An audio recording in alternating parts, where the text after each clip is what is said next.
र हामी छोटो गवाई सुन्नेछौँ।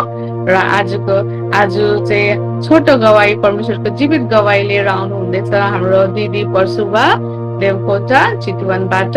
र यो समय आउनुहोस् मण्डली, हामी ताली बजाउँदै हाम्रो दिदीलाई दिनेछौँ र यो स्वागत गर्नेछौँ। हुन्छ मण्डली परिवार सबैजनालाई जय मसीह।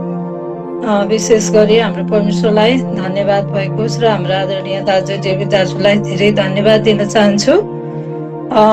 असारको 26 गते बाबुलाई पेट दुख्यो भनेर उसको बाबा मम्मीले चाहिँ नेसनल सिटी हस्पिटल चितवन 24 कोटीको हस्पिटल लानुभएछ। अनि त्यहाँ चाहिँ एकदम जटिल केस आयो रिपोर्टमा भनेर अनि 27 गतेबाट भर्ना गर्नुभएको थियो 32 गतेसम्म।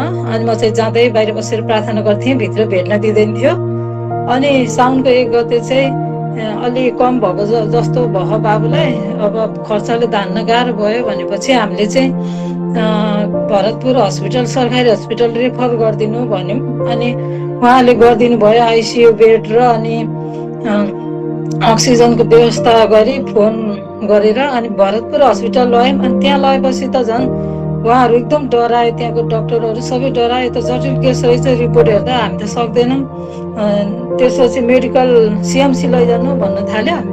अनि सिएमसी लगेर इमर्जेन्सीमा भर्ना गर्ने भनेर लगेको त उनीहरूले त सुरुदेखि हेर्नुपर्छ, हामी त यो अर्काले हेरेको बिरामी त हेर्दैनौँ भन्न थाल्यो। अनि मैले त्यतिखेर डेभिड दादालाई तुरुन्तै त्यहाँ सिएमसीबाट वाइफाई मागेर फोन गरेँ। अनि दादाले टोयलेटमा गएर फोन गर्नुभएछ, के अरे प्रार्थना गर्नुभएछ। अनि त्यस एकछिनपछि अब तिनीहरू हेर्नै आएको छैन, इमर्जेन्सी बेडमा लगेर त राखेछ तर हेर्नै आएको छैन। अनि मैले चाहिँ त्यतिखेर बाबुलाई चाहिँ भिडियोमा देखाएँ। धन्न प्रभुले चाहिँ त्यो दिन शुक्रबारको दिन चङ्गाइकै दिन रहेछ, प्रभुको योजना रहेछ त्यो दिन। सक्षमलाई चाहिँ आज यो दिन देख्नको लागि मैले त सुन्न पाएको थिइनँ हल्ला भएको भएर। अनि दादाले चाहिँ भनिराख्नु भएको रहेछ क्या त्यो जुलाई 17 दिनमा। अनि सक्षमलाई मात्रै भिडियो देखाउनु, सक्षमको गर्नु भने म चाहिँ आफ्नै सुरले त्यो सुन्न पाएको छैन हल्ला। अनि त्यही माथि पनि त्यो डक्टरहरू त्यसै कराइरहेका छन् अनि डराइरहेका पनि छन् उसको केस देखेर। अनि त्यसपछि त म चाहिँ प्रार्थना जब दादालाई त्यो भिडियो देखाएँ, अनि दादाले एउटा मात्रै कुरा भनेको सुने कि मैले, प्रभुले मलाई भन्नुभयो, अनि प्रभुले मलाई 3 हप्ता भन्ने शब्द मलाई गर्नुभयो। 3 हप्ताभित्र उठेर खाना खाइरहेको हामी देख्छौँ। 3 हप्ताभित्रमा सक्षम उठेर घर जान्छ, आफ्नै हातले खाना खान्छ भनेको अहिले खाना पनि खाए।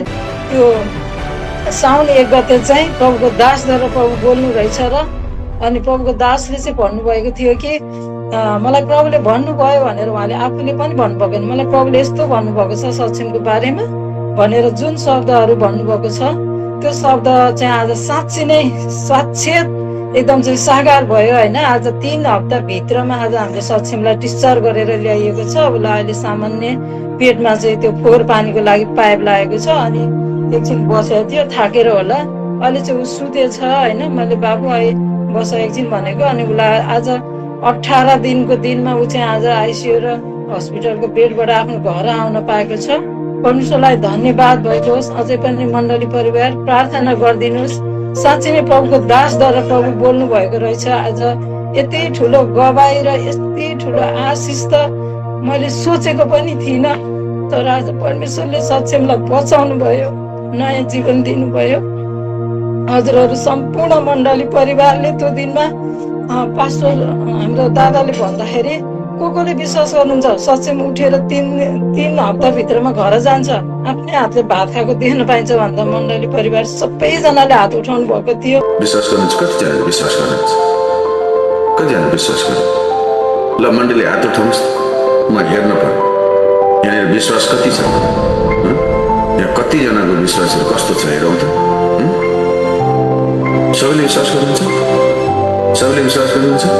अनि मलाई यति आशा पलाएको थियो कि त्यो दिनमा है साँच्ची नै हाम्रो सक्षम निको नै हुन्छ होला भन्ने कुरामा चाहिँ हामी एकदम खुसी भएका थियौँ। अनि त्यो साँच्ची नै सक्षमलाई चाहिँ त्यो दिनबाट यस्तो निको भयो। तर पनि आज उसले नयाँ जीवन पाएको छ। हुन्छ, धन्यवाद सम्पूर्ण मण्डली परिवार। अनि हाम्रो देवी दादालाई धेरै धन्यवाद। परमेश्वरले अझै यसरी नै चलाउनु भएको प्रभुको दासलाई